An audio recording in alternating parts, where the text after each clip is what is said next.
শুক্তি বোনা দিলাম, রসুন দিলাম, পেঁয়াজ দিলাম, শুক্তি দিলাম, কত তেল দিয়ে দেখেন রসুন বেশি করে দিচ্ছি, শুক্তি বোনা তো খুব ভালো লাগবো, বেশি করে রসুন দিলাম।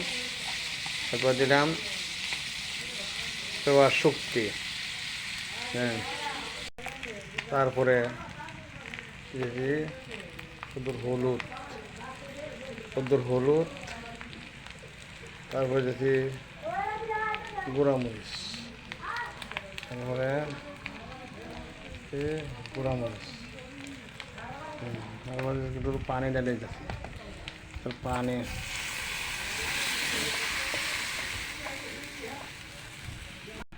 দিলাম, ওইটা কাঁচামরিচ, মাঝে শুক্তি তরকারির মাঝে দিলাম কটি কাঁচামরিচ, এরপরে কটি নাড়া ছাড়া দিলাম, শুক্তি বোনা পেঁয়াজ শুক্তি বোনা।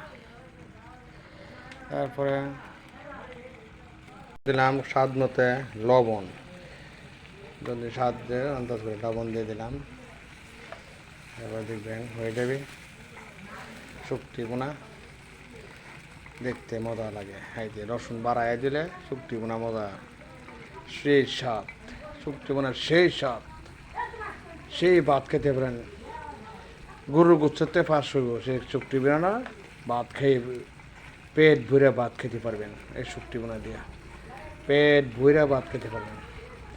দেখেন শুক্তি বোনাটা করতেছি, আপনারা দেখেন।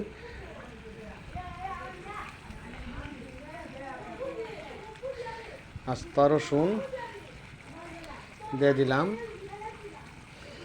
আর খাবেন স্বাদ মতো ভাত, পেট ভরে ভাত খেয়ে দেবেন। ধন্যবাদ।